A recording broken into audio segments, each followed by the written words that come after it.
Welcome to my channel on the best of fantasy. Well, I did it. I finished the Red Queen's War Trilogy by Mark Lawrence with Book 3, The Wheel of Osheim. So this video is a review of The Wheel of Osheim, as well as a review of the trilogy, and I will probably make some references to the Broken Empire trilogy as well.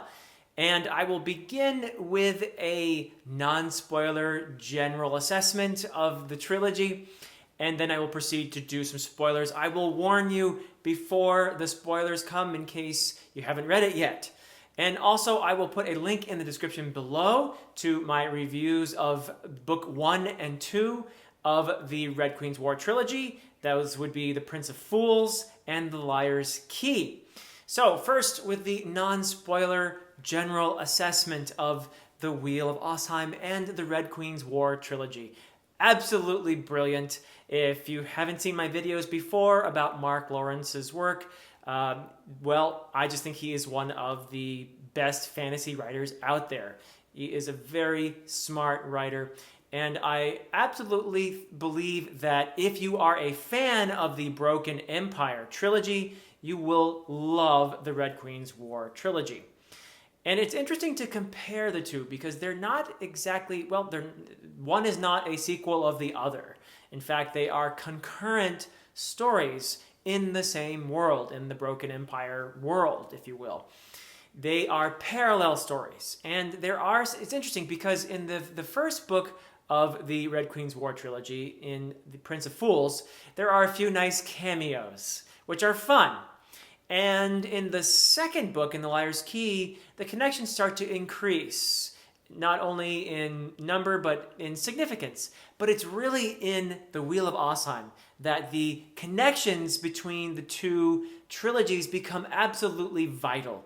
And I would say that if you're a fan of the Broken Empire trilogy and you want to learn more about that world, especially about how the magic works, and get some insights into the characters, then you will love this trilogy, the Red Queen's War trilogy. And at the same time, I would advise a potential reader to read the Broken Empire trilogy first. You could read the Red Queen's War trilogy independently and never read Broken Empire. That is certainly a possibility. But I think you would get the most out of the experience if you're reading the Broken Empire trilogy first and then going on to Red Queen's War. They were written that way, and I think that Red Queen's War, in retrospect, casts a significant amount of insight into the Broken Empire trilogy. So that's what I would do. That's what I would advise. And it's interesting, though, also because even though these stories are parallel and they're in the same world, I have this question about grimdark, and I brought this up before, but I believe that if Mark Lawrence had written the Red Queen's War trilogy first, he probably would not be labeled a grimdark author. Yes, there are still some significant grimdark elements, I suppose, in the Red Queen's War trilogy, but not nearly so much as you would see in the Broken Empire trilogy. So because Broken Empire was his first, I think that's sort of where he gets the label grimdark. I'm not sure it applies so much here, mainly because of the central character. The central character in the Broken Empire trilogy being Jorg Ankrath, and he is kind of a villain as protagonist, whereas the central character here is more of a rogue, Jalin Kendith, and the tone, consequently, is really quite different. And there might even be a slightly different emphasis in terms of the worldview, if you will, and as a result of these two very different characters. Nevertheless, whatever you want to call it, labels are useful to a degree, and I would just like to call it great fantasy. So whether you call it grimdark or not really isn't all that important, I suppose. But the world building is something that I really enjoyed in the Red Queen's War trilogy, especially as it added layers of interest to the world of the Broken Empire. And as I said before, the magical system. We get some really interesting insights into that. And in fact, in some ways, the Red Queen's War trilogy made me feel like I was reading some science fiction even. And that's an interesting thing. Again, Mark Lawrence, I think, is a science-y guy, so that might make some sense. But the fact is, it has something to do with the magic system. I don't want to say any more for now because this is non-spoiler, but perhaps we should move on very soon to the spoilers. In fact, let's just make this the warning. I'm going to move on to spoilers now, and we're going to have spoilers for both the Red Queen's War trilogy and the Broken Empire trilogy. So warning, spoilers are coming if you don't want to hear any more. Thank you for stopping by so much, and I do hope that you do pick up this trilogy. And if you haven't read it yet, the Broken Empire trilogy, it's just brilliant stuff. Mark Lawrence is one of my favorite top 10 writers in fantasy today. Absolutely. So here come the spoilers. So in terms of the world building, what we learn in the Red Queen's War trilogy is very interesting in terms of the builders, the people you met in the Broken Empire trilogy. But as far as how the world became what it is and the role of magic and all of that, you learn a lot more, especially in the Wheel of Osheim. Everything becomes a lot more clear. I've said before that the magical system in these books is very soft, and that I still stand by. But even though you don't learn how the magic works, you learn a lot about how it came about. And that is central to this story in the Wheel of Osheim. It has a lot to do with the bigger meta-narrative going on. That there are layers and layers in here. There's the personal journeys of Jalin and Snorri, and then there's a bigger thing going on and a bigger thing outside the bigger thing. The bigger thing being the dead king, and then the bigger thing going on outside the big thing being this huge crisis that the world is catapulting toward because of what the builders did to ultimately produce magic, but also bring the world to a cataclysm. So, I won't say more than that, but it is a very interesting magical system indeed. So, but really the heart of these books, as I've said before, is the characters. I absolutely loved going on this journey with Jalin Kenneth. As I've said before, he is a lovable rogue, and he is our narrator, and he is, as I said before, an unreliable narrator. You cannot take what Jalin says at face value all the time, especially when he's talking about himself. He is a mess of contradictions. He keeps insisting that he is a coward when he keeps doing some things that might be considered actually kind of brave. And he considers himself, keeps insisting that he doesn't care about people, and he keeps doing things that show that he does indeed have quite a heart. So Jalin is perhaps a bit hard on himself at times. It's difficult to say. Certainly he does some things that are very roguish throughout the series, and you have to take him perhaps at face value when he tells us that he is a bit deceitful. But for the most part, he has a really wonderful heart, and that comes out most strongly in his interactions with Snorri. Snorri has got to be one of, I think, up there with Logan Ninefingers as one of the most lovable Northman barbarian characters ever to be written in fantasy. Snorri, of course, is a tragic figure, given the losses that he has suffered, his losing his family the way he did under such horrific circumstances, and feeling not just the pain of that loss, but the guilt of having failed to protect them, of having failed to fulfill his role, even though, of course, there was not much he could have done under the circumstances. Nevertheless, he is suffering from survivor's guilt and PTSD and any number of things, and he loved his family.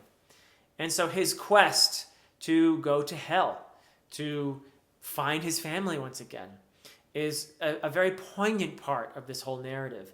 And Jalin's somewhat reluctant participation in that quest is a wonderful moment of bonding.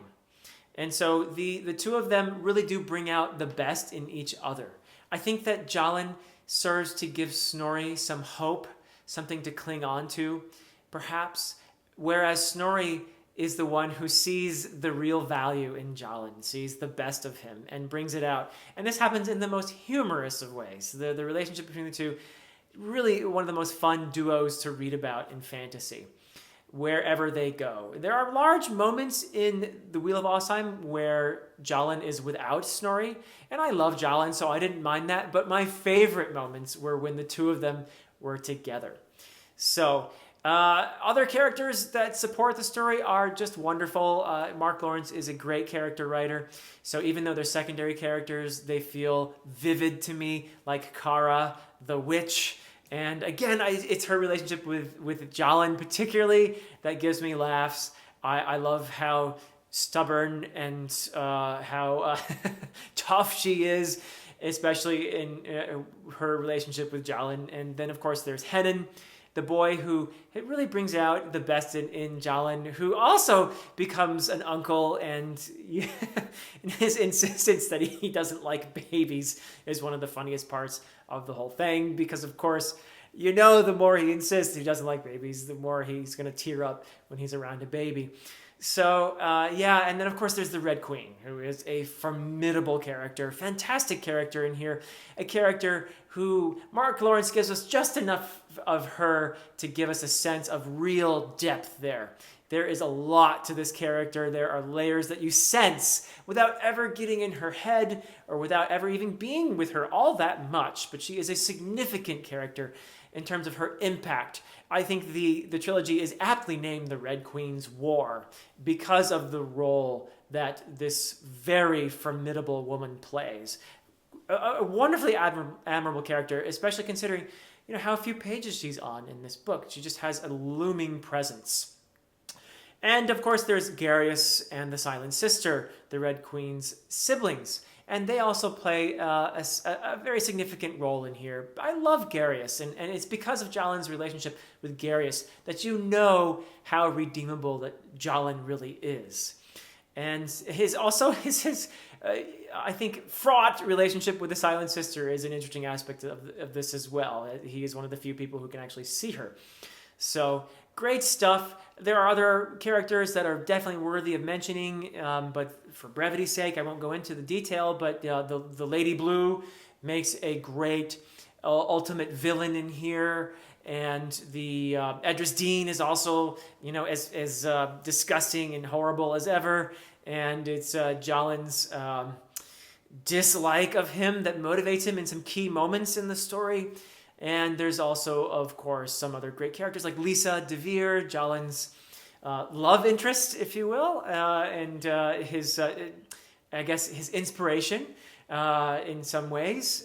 So she plays an interesting role in here. And I love the dynamic between the two of them when they're together. It's a little bit tumultuous, but interesting. And of course, you have Jalin has his brothers appear a little bit more in here. Darren is, of the two, the more likable. And there's Marcus as well. But good stuff in there. And all of these relationships really do add layers to Jalin especially. So very well done. In general, I would say the scope really widens. So from first book to second book to the third book in the Red Queen's War trilogy, the scope is just getting bigger and bigger and bigger and more vast. And that's really well handled.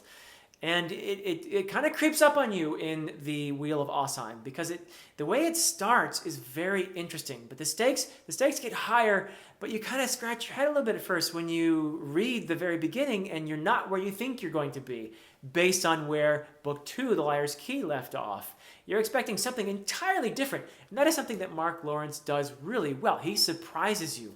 This is an author who does the unexpected. Don't think that you necessarily know what Mark Lawrence is going to do, because this book starts out in a way I never would have predicted. But he really makes it work, and I admire that a lot. And I love the way he does in every book of so far that I've read, including the Broken Empire trilogy, and now all 3 books in the Red Queen's War trilogy. He has this wonderful flashback narrative style where he has the first-person narrator telling the story, and then there are these flashbacks that are integrated in various ways in each book. And in the case of The Wheel of Osheim, he has the main narrative is being told in the past tense, sort of standard first-person narration, which is, by the way, not an easy thing to pull off, first-person narration. but it does give you a real attachment to Jalen, and definitely a great strategy in this case. The flashbacks, interestingly, even I think a bolder thing what he does in here is he does the flashbacks in the present tense. So the flashbacks are told, it sounds weird when I say it, but it really works. And the way that Lawrence weaves these two together throughout the book is just brilliant until they sort of conjoin at a certain point in the book. And then we get another method of integrating flashbacks, which is having Snorri tell his story, but it's being told through Jalen to us, the reader. So yeah, it's a little bit, I mean, it sounds a little more complex than it really is, but I love the way that Lawrence does this. It adds some really nice, clever layers to this book, and it works beautifully. And I at first wasn't really sure. I thought, where am I? What are we doing here? And he really made it work. So I just have so many great things to say about this trilogy and the previous one. I guess it's the Broken Empire World series. I don't know exactly how to categorize these. Maybe it doesn't matter.